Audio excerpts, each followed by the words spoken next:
ಸಂಪುಟ ಸಭೆ ನಂದಿ ಬೆಟ್ಟದ ಬದಲು ಬೆಂಗಳೂರಿನಲ್ಲೇ ಮೀಟಿಂಗ್ ನಡೆಯುತ್ತೆ. ಸಿಎಂ ನೇತೃತ್ವದಲ್ಲಿ ನಡೆಯಲಿರುವಂತಹ ಕ್ಯಾಬಿನೆಟ್ ಸಭೆ ಹಲವು ಮಹತ್ವದ ವಿಷಯಗಳ ಬಗ್ಗೆ ಚರ್ಚೆಯನ್ನ ಮಾಡಲಾಗುತ್ತೆ. ಗಣಿಗಾರಿಕೆ ಅಕ್ರಮದ ತನಿಖಾ ತಂಡದ ಅವಧಿ ವಿಸ್ತರಣೆ ಮಾಡಬಹುದಾದ ಸಾಧ್ಯತೆ ಇದೆ ಅನ್ನೋದನ್ನು ಹೇಳಲಾಗ್ತಾ ಇದೆ.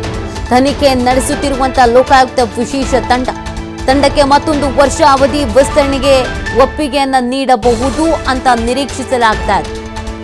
ಇದರ ಜೊತೆಗೆ ಸಾಕಷ್ಟು ಪ್ರಮುಖ ಮಹತ್ವದ ವಿಚಾರಗಳ ಬಗ್ಗೆ ಇವತ್ತು ಚರ್ಚೆಯನ್ನ ಮಾಡಿ ನಿರ್ಧಾರವನ್ನು ಕೈಗೊಳ್ಳಬಹುದಾದ ಸಾಧ್ಯತೆಗಳಿವೆ.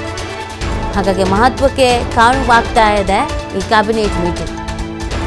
ರಾಜ್ಯ ಸಂಪುಟ ಸಭೆ ಏನು ನಿರ್ಧರಿಸ್ತಾರೆ, ಏನು ನಿರ್ಧಾರಗಳನ್ನ ತೆಗೆದುಕೊಳ್ತಾರೆ ಅನ್ನೋದು ಪ್ರಶ್ನೆ.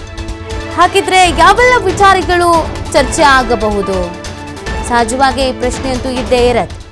ಸಂಪುಟದಲ್ಲಿ ಏನೆಲ್ಲ ಚರ್ಚೆ ಮಾಡಬಹುದು ಅಂತ ಅದು ಒಂದಷ್ಟು ವಿಚಾರಗಳಿಗಿದೆ. ಬಾಗೇಪಲ್ಲಿ ಪಟ್ಟಣವನ್ನ ಭಾಗ್ಯನಗರ ಅಂತ ನಾಮಕರಣ ಮಾಡೋ ವಿಚಾರ, ಶಿಡ್ಲಘಟ್ಟದ 45 ಕೆರೆಗಳಿಗೆ ನೀರು ಪೂರೈಕೆಯ ವಿಚಾರ, ಚಿಂತಾಮಣಿಯ 119 ಕೆರೆಗಳಿಗೆ ನೀರು ಪೂರೈಕೆ, ಬೆಂಗಳೂರಿನ ಸಂಸ್ಕರಿಸಿದ ನೀರು ಕೆರೆಗಳಿಗೆ ಪೂರೈಕೆ, ಒಟ್ಟು 237 ಕೋಟಿ ಯೋಜನೆಗೆ ಒಪ್ಪಿಗೆ ನೀಡಬಹುದಾದ ಸಾಧ್ಯತೆ ಇದೆ.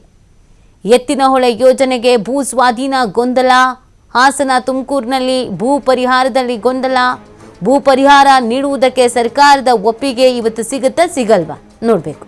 ಕೆಂಪೇಗೌಡ ಕೋಟೆಯ ನವೀಕರಣದ ಚರ್ಚೆ, ಮಾಗಡಿಯಲ್ಲಿರುವಂಥ ಕೆಂಪೇಗೌಡರ ಕೋಟೆ ಸಮಗ್ರ ಅಭಿವೃದ್ಧಿಗೆ 103 ಕೋಟಿ ಅನುದಾನಕ್ಕೆ ಒಪ್ಪಿಗೆ ನೀಡಬಹುದಾದ ಸಾಧ್ಯತೆ ಬೇಡಿಕೆ ಇಡಲಾಗಿತ್ತು. ಹಾಗಾಗಿ ಹಾಸನದ ಬಸಾಪುರ ಗ್ರಾಮದ ಹೆಸರನ್ನ ಬದಲಾವಣೆ, ಗೇರುಗುಡ್ಡ ಬಸಾಪುರ ಅಂತ ಮರು ನಾಮಕರಣ ಮಾಡಬಹುದಾದ ಸಾಧ್ಯತೆ, ಇದು ಕೂಡ ಬೇಡಿಕೆ ಇತ್ತು.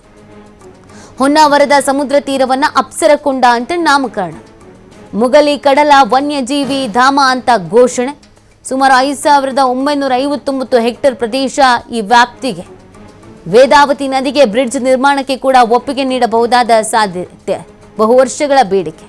ಚಿತ್ರದುರ್ಗದ ಚಳ್ಳಕೆರೆ ಬಳಿ ಇರುವಂಥ ವೇದಾವತಿ ನದಿ, ಕೃಷ್ಣಾ ನದಿಯ ಉಪನದಿಗೆ ಅಡ್ಡಲಾಗಿ ಸೇತುವೆ ನಿರ್ಮಾಣ, ರಾಯಚೂರು ಶೀಲನಹಳ್ಳಿ ಬಳಿ ನಿರ್ಮಾಣ, ಹುಬ್ಬಳ್ಳಿಯ ರಾಜನಾಲೆಗೆ ತಡೆಗೋಡೆ ನಿರ್ಮಾಣ, ಈ ಇಷ್ಟೂ ವಿಚಾರಗಳ ಬಗ್ಗೆ ಇವತ್ತು ಚರ್ಚಿಸಿ ಕೆಲವೊಂದನ್ನ ನಿರ್ಧರಿಸಿ ಪ್ರಕಟ ಮಾಡುವ ಸಾಧ್ಯತೆ ಇದೆ.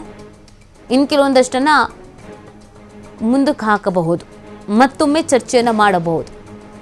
ಏನೇನು ನಿರ್ಧರಿಸ್ತಾರೆ, ಏನೇನು ಮಾತುಕತೆ ಆಗತ್ತೆ ಅನ್ನೋದನ್ನು ನೋಡಬೇಕಾಗತ್ತೆ.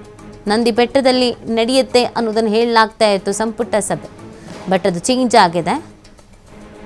ಸಿಎಂ ನೇತೃತ್ವದಲ್ಲಿ ಇವತ್ತು ಕ್ಯಾಬಿನೆಟ್ ಮೀಟಿಂಗ್, ಹಲವು ಮಹತ್ವದ ವಿಚಾರಗಳ ಬಗ್ಗೆ